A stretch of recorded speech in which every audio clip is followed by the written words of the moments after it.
Big E's return was reportedly planned for WrestleMania 39. We've got an update on the Roxanne Perez situation. And there's an update on AEW's new TV show. Stay tuned for all the deets. So we touched on the fact that Kofi Kingston was getting ankle surgery today in an earlier news video, and now we've got a report concerning Big E. Now this one comes from the Wrestling Observer, but it was stated, I don't think if anything will come of this or if Kingston's injury changes this, but we had heard of an idea for E to be at WrestleMania, and the three of them would come out together if that would be the right thing to do, and if E could come back soon.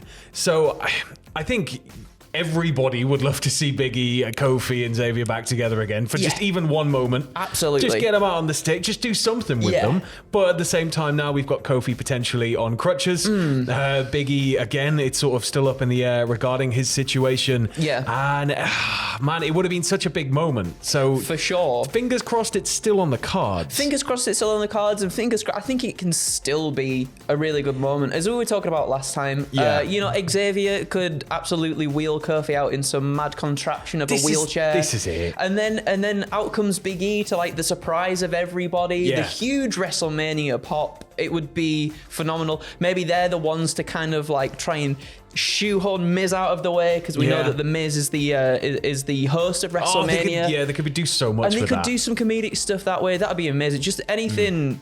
I just think sort of any time that Big E comes back on TV is going to be phenomenal as it is anyway. But regardless if it's WrestleMania or not, WrestleMania would be the best because it's the grandest stage of them all. Huge celebration of a day. Absolutely. But fingers crossed that this does happen very, very soon. As former hosts, I would quite like, as you just said, for them to just sit and critique The Miz and his hosting abilities. Because he's just so easy to wind up. He's so easy to wind up. That'd be really cool. Yeah. Well, we're going to keep it with WrestleMania 39, but this is a bit of an update regarding the cutbacks. Yes, we were talking about in an earlier video. Now, it was said in the initial report, I believe it was from PW Insider Elite, that essentially there were going to be people left at home to work from home for the event, including international commentators, and that there'd be some events around WrestleMania sort of going the way of the dodo in order to preserve as much money as possible.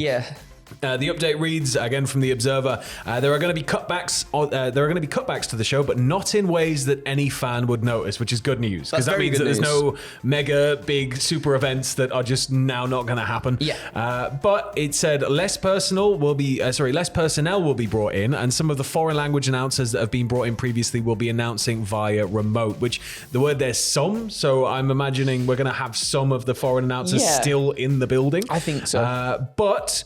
It was also said that this is something that a lot of sports teams and networks are doing more of, apparently. The idea is, as we mentioned earlier, to increase the profit margin of the show in getting the company ready for a potential sale with the talks they've got upcoming with sort of first round bids, as they put it, from potential buyers in April. So, I mean, again, as we were sort of saying last time, I guess it makes sense. And thankfully, nothing sort of major is changing in terms of things that fans would notice and maybe fans would miss. I think we'll still get probably like the panning shot of the announcers, but obviously it's I gonna guess be sort of reduced by the sounds of it. Maybe with the ones where the market isn't as hot, perhaps for WWE. I did get a little bit sad at the thought that the Spanish announce table would be no more, and it's just my brain just cut to a shot of it and just I will remember. We could like carry it off into the sunset, bury it, but we don't want to do that. We have another update from the Observer regarding Roxanne Perez as well. Now, we touched on this earlier, that it was potentially an undisclosed issue. I believe it was worded in the initial Wrestling Observer radio report that it was a cover story. But this, just to go in a little bit more depth on the latest update, there's an undisclosed medical issue with Perez regarding her maybe not being available. So it's now been stated that it is a medical issue. It's not an injury or something that doesn't allow her to wrestle, because she did the match with Meiko Satomura and was training after the match. But we're told it's possible she will need to make a very short time time or a longer time off. Need to take a very short time or a longer time off. And the way the injury storyline was done covers them no matter what the determination is, because it's quite vague. Yeah. You don't quite know. There's been no firm reporting even in storyline about what this potential thing is. So it does give you that window where it can be extended. Now, the belief going into WrestleMania weekend was that Dolan was to face JC Jane, but Jane had her arm in a sling, and so right now she's not on the card and Dolan is in the ladder match. So it just feels like not so much the injury bug striking, but it's just one of those kind of bottleneck situations that hopefully WWE, will be able to navigate, and the talent involved will be able to come out of it healthy, able to work, and just in a better place overall. Yeah, for sure. It feels like they're definitely keeping the door open for, there's the window there, whether it's going to be a long one or a short one for Roxanne Perez to return. I think the window's still very much there. They've left it open because we do have the ladder match coming up, and there's still a spot left to be filled, which could very well be filled by Roxanne Perez if she is clear to come back and I guess be in we've the just match. got to wait and see. Moving over to the other side of the fence now. This one from the Wrestling Observer is regarding Kenny Omega Will Ospreay 2. It was said, we also know that at one point there was hope Kenny Omega versus Will Ospreay 2 would be at Forbidden Door. This was never official, past we were told before the Tokyo Dome that they were working with the idea of 2 matches, Wrestle Kingdom and Forbidden Door. And we don't know the situation with Ospreay's injury, but it'll be interesting what kind of a number this show can do. Toronto's traditionally one of the best wrestling markets in the world, and all the hype leading into a Forbidden Door 2, you're gonna want some big staple matches like this. Now Ospreay is injured right now, but if he's able to get back quick enough before the event, if it's able to happen, this has got to be a no-brainer. Oh, for sure. I mean, coming off their bout at Wrestle Kingdom, which a lot of people are already in. It was in January, and people are already calling it like one of the matches of the year, if not the match of the year so far.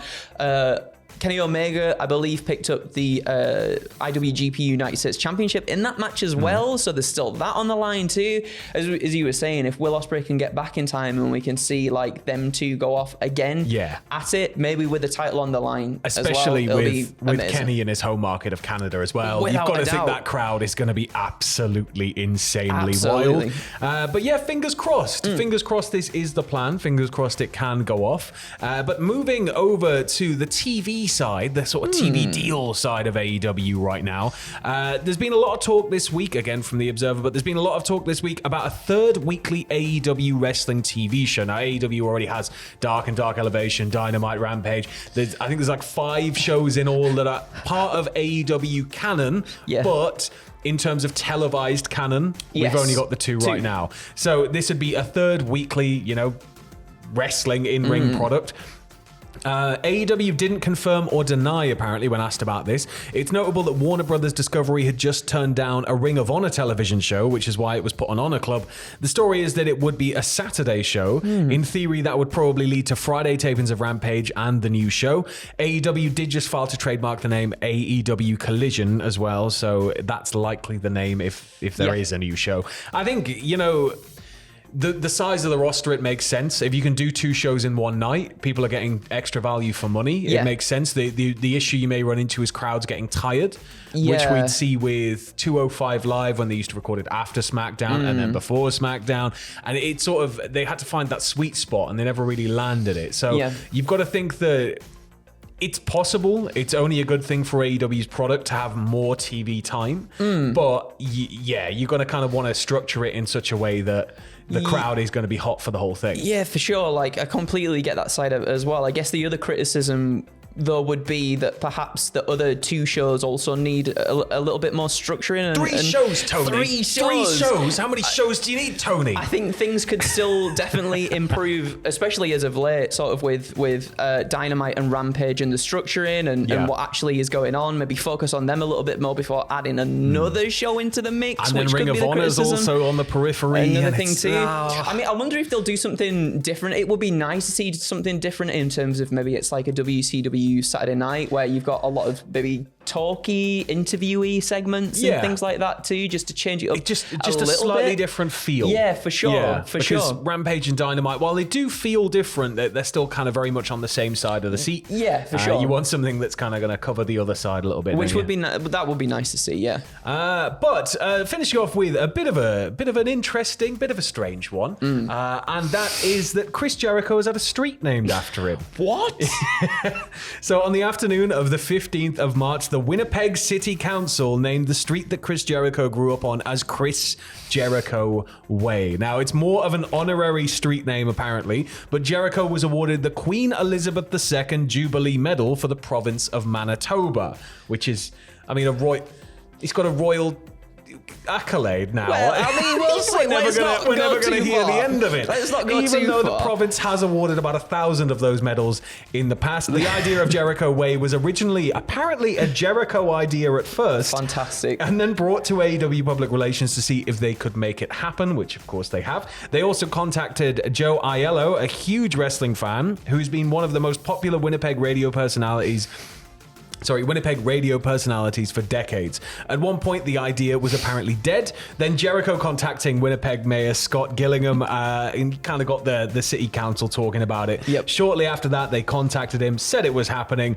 Manitoba Premier Heather Stephenson was also there for the ceremony, as were some of the wrestlers like Matt Maynard, Daniel Garcia, and Anna Jay. They've 100% shot loads of stuff for this. I love that Chris Jericho has a street named after him. It's like, how are you going to reinvent yourself next? How are you going to reinvent yourself next? How are you going to reinvent yourself next? And he just starts pulling out all of these strange new things. Like, I don't know. It feels very much in the heelish character of Chris Jericho to be like, I'm pulling the strings here to get me this thing, but still be celebrated at the same time. You could literally have a Chris Jericho street fight. Yeah.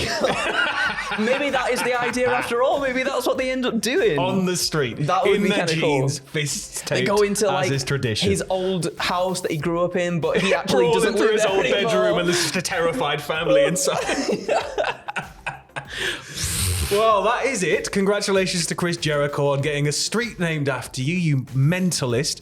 But that's it for the third wrestling news video of the day. We may be back with more if anything else breaks later on, but if not, have a lovely weekend. Make sure you check out Adam's stream tonight. He's doing the My Rise mode of WWE 2K23, and you said he's just been all over the place. All over the shop. Yeah. England, Japan, who knows where he's going to go Out on his bum on the street because he got fired.